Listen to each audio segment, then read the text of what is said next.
आओ electrical circuits पे एक सवाल बना लेते हैं। तो हमें दिया हुआ ये सर्किट डायग्राम, एक 50 वोल्ट की बैटरी है और ये कनेक्टेड है कुछ इन 3 रेजिस्टर से, कुछ ऐसे। और सवाल हमसे कहता है कि what is the voltage across each resistor, हर एक रेजिस्टर के अक्रॉस वोल्टेज कितनी है, and the current through them, और हर एक रेजिस्टर के थ्रू कितनी करंट बह रही है, हमें ये पता लगाना है। तो इससे पहले मैं इस सवाल को सॉल्व करूं, मैं तुम्हें ये बताना चाहता हूं कि मैं ऐसे सवालों में बचपन में क्या गलती किया करता था। तो देखो, मैं डायरेक्टली हर एक रेजिस्टर के लिए ओम्स लॉ को अप्लाई कर दिया करता था। ओम्स लॉ होता है V इक्वल टू IR। तो मैं इस 2 ओम के रेजिस्टर के लिए लिखता V जो कि है 50 volt is equal to I जो कि हमें निकालना है, और R की वैल्यू दी हुई है 2 ओम। तो V की वैल्यू हमें पता है और R की वैल्यू पता है, मैं I की वैल्यू कैलकुलेट कर लेता। और सिमिलरली इस 10 ओम के रेजिस्टर के लिए मैं सेम चीज लिखता, V is equal to 50, R की वैल्यू हो गई 10, और फिर मैं I की वैल्यू कैलकुलेट कर लेता। और सिमिलरली 40 ओम के रेजिस्टर के लिए भी। लेकिन देखो ये गलत है। देखो जब हम किसी रेजिस्टर पे ओम्स लॉ लगाते हैं ना, तो ये V पोटेंशियल डिफरेंस ये होना चाहिए इस रेजिस्टर के अक्रॉस का पोटेंशियल डिफरेंस। लेकिन यहाँ पे हमारे पास 50 वोल्ट, ये तो इस बैटरी का पोटेंशियल डिफरेंस है ना। इसका मतलब हो गया कि इन दोनों पॉइंट के अक्रॉस का पोटेंशियल डिफरेंस 50 वोल्ट है। इसका मतलब कि अगर मैं एक कूलम चार्ज को यहाँ से यहाँ ले जाऊँ तो मुझे 50 जूल का वर्क करना पड़ेगा। अब जितना पोटेंशियल होगा इस पॉइंट का, उतना ही पोटेंशियल होने वाला है इस पॉइंट का भी। और ऐसा इसलिए क्योंकि हम मानते हैं कि कनेक्टिंग वायर्स इनकी रेजिस्टेंस ऑलमोस्ट नेग्लिजिबल होती है। इसका मतलब कि चार्ज को यहाँ से यहाँ मूव करने में कुछ भी एनर्जी नहीं स्पेंड करनी पड़ी, यानी कि इस पॉइंट से यहाँ तक कोई भी पोटेंशियल ड्रॉप नहीं होने वाला है। सिमिलरली जितना पोटेंशियल होने वाला है इस पॉइंट का, उतना ही पोटेंशियल हो जाएगा इस पॉइंट का भी। तो देखो हमें पता है इन दोनों पॉइंट के बीच की पोटेंशियल डिफरेंस, और वो है 50 वोल्ट के बराबर। हमें ये नहीं पता है कि इस रेजिस्टर के अक्रॉस का पोटेंशियल डिफरेंस कितना है, और इसलिए हम इस रेजिस्टर के लिए ओम्स लॉ को नहीं लिख सकते हैं। सिमिलरली ना ही हमें पता है इस रेजिस्टर के अक्रॉस कितनी पोटेंशियल डिफरेंस है, और ना ही इसके अक्रॉस। तो हम इन तीनों रेजिस्टर के लिए इंडिविजुअली ओम्स लॉ को नहीं लिख सकते हैं। तो अब देखते हैं इस सवाल को सही सही सॉल्व करने का तरीका। अब क्योंकि मुझे इन दोनों पॉइंट के बीच का पोटेंशियल डिफरेंस पता है, इसलिए मैं इन दोनों पॉइंट के बीच की सारी रेजिस्टेंस की इक्विवेलेंट रेजिस्टेंस की वैल्यू निकाल लेने वाला हूँ, और उसके बाद इन सारे रेजिस्टेंस को मैं रिप्लेस कर देने वाला हूँ उस इक्विवेलेंट रेजिस्टर से। उसके बाद मैं ओम्स लॉ को लगा के मैं करंट की वैल्यू को कैलकुलेट कर सकता हूँ। तो अब यही करते हैं। अब देखो इक्विवेलेंट रेजिस्टर की वैल्यू ये निकालना हमने कुछ पिछले वीडियोस में देखा था। तो अगर तुम्हें इसमें थोड़ा कंफ्यूजन है ना, तो मैं चाहूँगा कि तुम वीडियो को पॉज करो और पहले वो वाला वीडियो देख के आ जाओ। अब अगर तुमने देख रखा है तो क्यों नहीं तुम वीडियो को पॉज करो और इसे खुद से कैलकुलेट करने की कोशिश करो। अब अगर तुमने ट्राई कर लिया है तो अब देखते हैं, पता लगाते हैं कि इन सारे रेजिस्टर्स में कौन कौन से रेजिस्टर्स सीरीज में हैं और कौन कौन से रेजिस्टर्स पैरेलल में हैं। अब देखो मुझे लग रहा है कि ये 2 ओम का रेजिस्टर और ये 10 ओम का रेजिस्टर ये सीरीज में है। तो अब इसे एक बार चेक कर लेते हैं। देखो अगर 2 रेजिस्टर सीरीज में हो तो यानी कि उनके थ्रू सेम करंट फ्लो कर रही है। अब मान लेते हैं कि कुछ करंट निकल रही है इस बैटरी से और ऐसे जा रही है और इस 2 ओम के रेजिस्टर के थ्रू क्रॉस कर रही है। अब अगर ये सारी की सारी करंट ये 10 ओम के रेजिस्टर के थ्रू जाए ना, तो यानी कि ये दोनों सीरीज में होने वाले हैं। लेकिन देखो जो करंट इसके थ्रू जाएगी, यहाँ पे पहुँचने के बाद इसे 2 रास्ते मिलने वाले हैं, यानी कि थोड़ी सी करंट ऊपर चली जाएगी और थोड़ी सी करंट इस रेजिस्टर में चली जाने वाली है। यानी कि इन दोनों रेजिस्टर्स के थ्रू सेम करंट तो नहीं जा रही है, यानी कि ये दोनों रेजिस्टर्स ये सीरीज में तो नहीं होने वाले हैं। अब देखो मुझे ये भी दिख रहा है कि ये रेजिस्टर 40 ओम वाला और ये 10 ओम वाला ये दोनों पैरेलल है। अब इसे भी एक बार चेक कर लेते हैं। देखो 2 रेजिस्टर्स पैरेलल तब होते हैं जब उन दोनों के अक्रॉस का पोटेंशियल डिफरेंस ये सेम हो। तो देखो जितना पोटेंशियल इस पॉइंट का होगा उतना ही पोटेंशियल होना चाहिए इस पॉइंट का भी, क्योंकि ये दोनों पॉइंट ये कनेक्टिंग वायर से कनेक्टेड है और इनकी रेजिस्टेंस ये तो ऑलमोस्ट 0 होती है यार। तो यानी कि इन दोनों पॉइंट के बीच में पोटेंशियल ड्रॉप तो 0 होने वाला है। सिमिलरली जितना पोटेंशियल इस पॉइंट का होने वाला है उतना ही पोटेंशियल इस पॉइंट का भी हो जाएगा। तो देखो इन दोनों पॉइंट के अक्रॉस यानी कि इस रेजिस्टर के अक्रॉस जो पोटेंशियल डिफरेंस है वही पोटेंशियल डिफरेंस इस रेजिस्टर के अक्रॉस भी है। तो यानी कि ये दोनों रेजिस्टर्स ये हो गए ना पैरेलल में। अब आओ इनकी इक्विवेलेंट रेजिस्टर कैलकुलेट करते हैं। तो देखो जब 2 रेजिस्टर्स ये पैरेलल में हो तो इनकी इक्विवेलेंट रेजिस्टेंस का फॉर्मूला ये हो जाता है 1/R equivalent is equal to 1/R1 जो कि यहाँ पे 40 ओम्स 1/40 ओम्स प्लस 1/R2 जो कि है यहाँ पे 10 ओम्स 1/10 ओम्स। अब इसे कैलकुलेट करने के लिए मैं एक कॉमन डिनोमिनेटर लेने वाला हूँ।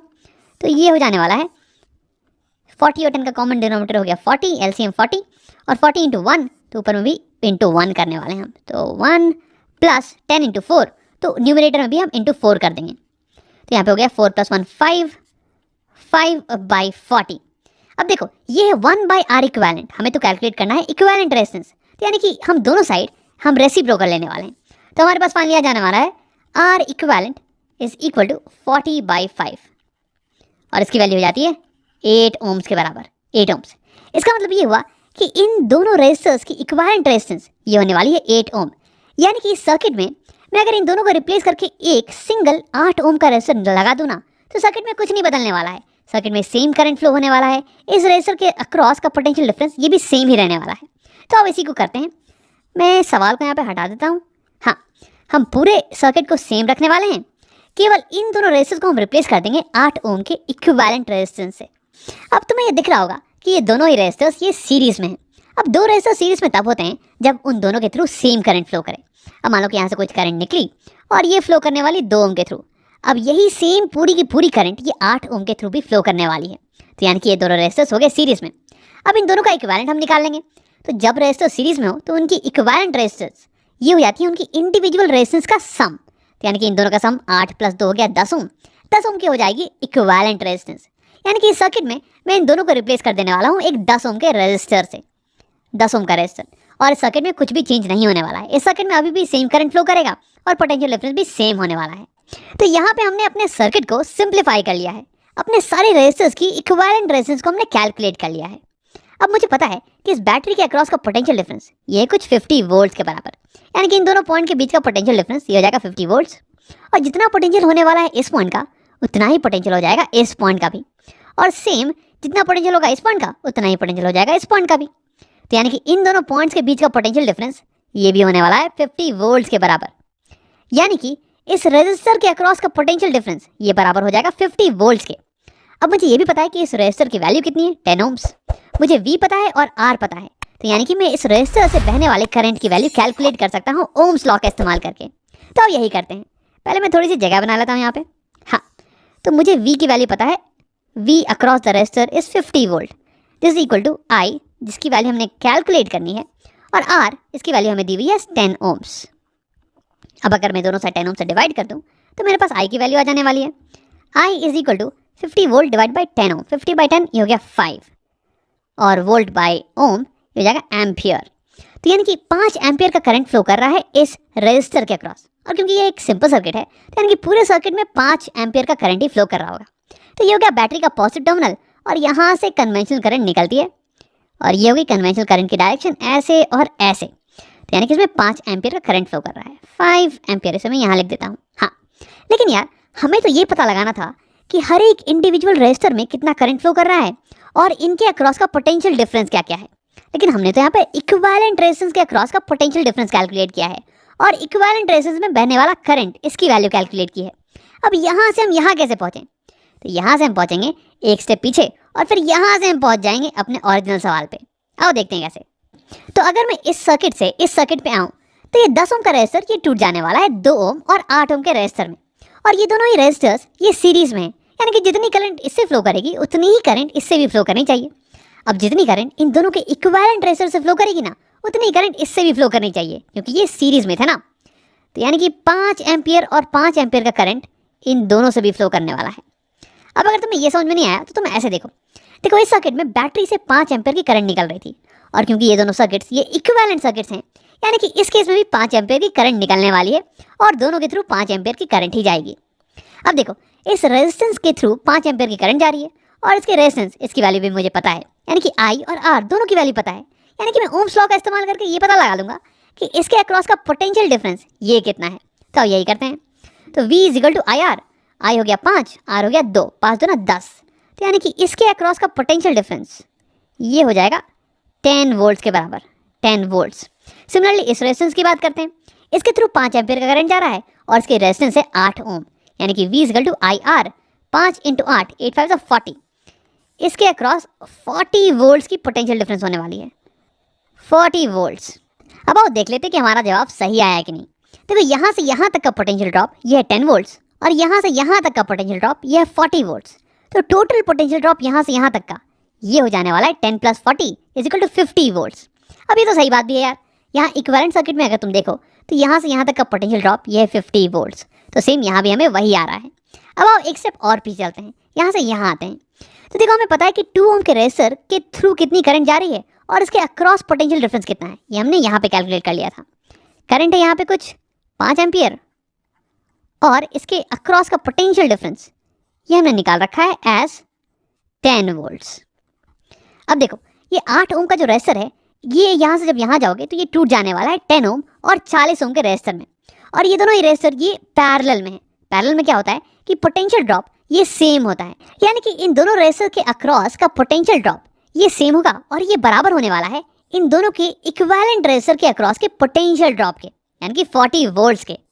यानी कि इस रेजिस्टर के अक्रॉस का पोटेंशियल ड्रॉप ये हो गया 40 वोल्ट्स और इस रेजिस्टर के अक्रॉस का पोटेंशियल ड्रॉप ये भी हो गया 40 वोल्ट्स।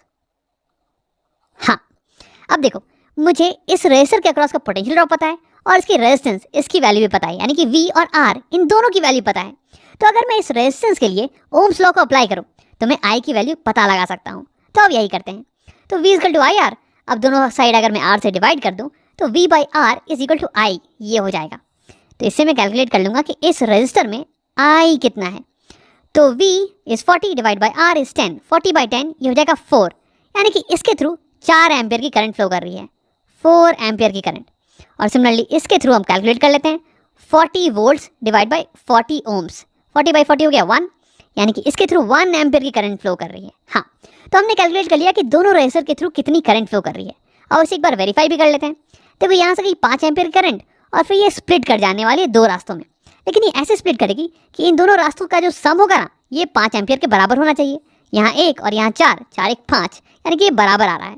तो हमने अपने सवाल को तो यहाँ पे सही सही सॉल्व कर लिया है। हमने हर एक रेजिस्टर के अक्रॉस का पोटेंशियल डिफरेंस और हर एक रेजिस्टर के थ्रू बहने वाला करंट, इसकी वैल्यू कैलकुलेट कर ली है। अब अगर आगे कभी भी ऐसा सवाल आए ना जहाँ पे कि बहुत सारे रेजिस्टर्स दिए हुए हो, तो सबसे पहले तुम सर्किट को सिंप्लीफाई कर लेना। तुम सारे रेजिस्टर्स की इक्विवेलेंट रेजिस्टेंस को कैलकुलेट कर लेना। उसके बाद इक्विवेलेंट रेजिस्टेंस के अक्रॉस की पोटेंशियल डिफरेंस और उसके थ्रू बहने वाला करंट, इसे तुम कैलकुलेट कर लेना। इसके बाद हम एक एक स्टेप पीछे आते रहेंगे। अगर इक्विवेलेंट रेजिस्टेंस ये टूट रहा हो सीरीज में, तो यानी कि करंट सेम रहने वाली है। और फिर तुम ओम्स लॉ का इस्तेमाल करके पोटेंशियल डिफरेंस की वैल्यू कैलकुलेट कर सकते हो। और उसके बाद अगर इक्विवेलेंट रेजिस्टेंस ये टूट रही है पैरेलल में, तो यानी कि पोटेंशियल डिफरेंस ये सेम रहने वाला है। और उसके बाद ओम्स लॉ का इस्तेमाल करके तुम करंट की वैल्यू कैलकुलेट कर सकते हो। तो देखो स्टार्टिंग में ऐसा करने में तुम्हें थोड़ा टाइम लग सकता है। किसी भी नई चीज़ को सीखो ना तो तुम्हें थोड़ा टाइम लगता ही है, लेकिन एक बार तुम अगर उसे मास्टर कर लोगे तो ये चीज़ बहुत ही जल्दी होने वाली है। तो इससे घबराना मत।